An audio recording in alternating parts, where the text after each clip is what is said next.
నమస్కారం. రామకథలు ఛానల్కి స్వాగతం. ఈరోజు మనం వనవాసమునకు బయలుదేరిన శ్రీరామునకు కౌసల్యాదేవి శుభాశీసులను ఇచ్చుట అనే విషయం గురించి తెలుసుకుందాం. కౌసల్యామాత దుఃఖమును వీడి ఆచమనం చేసి శుచి అయి రామునితో, నాయనా, వనములకు తప్పక వెళ్ళాలి అను నీ దృఢనిశ్చయము నుండి నిన్ను విరమింప చేయుటకు నాకు శక్తి చాలలేదు. ఇది నిజంగా విధి నిర్ణయము. రామా, నీవు అనుసరించిన ధర్మమే నిన్ను నిరంతరం కాపాడును. ధర్మమే నీ కవచమై, సత్యమే నీ ఆయుధమై, దైవబలం నిన్ను రక్షించుగాక. ఆదిత్యులు, ఇంద్రాది సమస్త దేవతలు నీకు శుభములు కలిగించుగాక.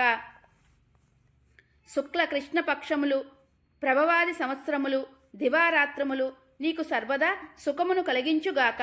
కుమారస్వామి, చంద్రభగవానుడు, బృహస్పతి, సప్తఋషులు, నారదుడు నిన్ను రక్షించుగాక. సమస్త కులపర్వతములు, సముద్రములు, కుబేరుడు, వరుణదేవుడు, ఆకాశము, అంతరిక్షము, భూమి, అదేవిధంగా సకల నదులు, నక్షత్రములు, సమస్త గ్రహములు, అరణ్యమున నిన్ను రక్షించుగాక. రామా, భయంకరమైన రాక్షసులు, పిశాచములు వలన నీకు ఎట్టి భయము లేకుండా ఉండుగాక. భయంకరమైన అరణ్యమునందు తేళ్లు, వానరులు, అడవి ఈగలు, దోమలు మొదలగునవి నిన్ను హింసించకుండా ఉండుగాక. రామ, అడవి దున్నలు, కొమ్ముల జంతువులు అక్కడ నిన్ను బాధింపకుండా ఉండుగాక.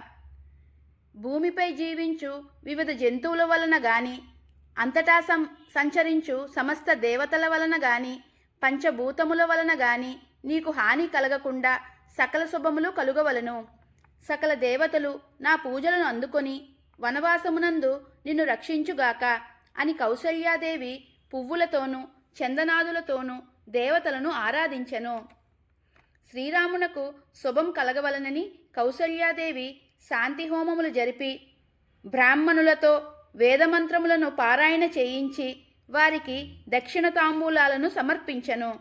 నాయనా రామ, వృత్రాసుర సంహారం సందర్భమున దేవేంద్రుడికి లభించిన మంగళాశీసులు నీకు ప్రాప్తించుగాక. అమృతమును తీసుకుని వచ్చు సందర్భమున గరుక్మంతుడు వినతామాత నుండి పొందిన మంగళాశీసులు నీకు ప్రాప్తించుగాక. ఈ విధంగా కౌసల్యాదేవి శ్రీరాముణ్ణి ఆశీర్వదించి శిరమున మంత్రాక్షతలను ఉంచెను. రక్షాబంధనమును కట్టెను.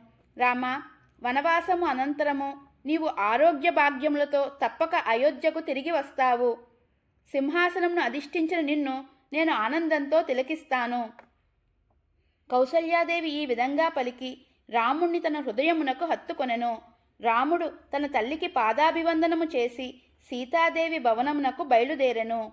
ఇది ఈరోజు కథ. తదుపరి భాగంలో మరో అందమైన సంఘటనను తెలుసుకుందాం. ధన్యవాదములు. జై శ్రీరామ్.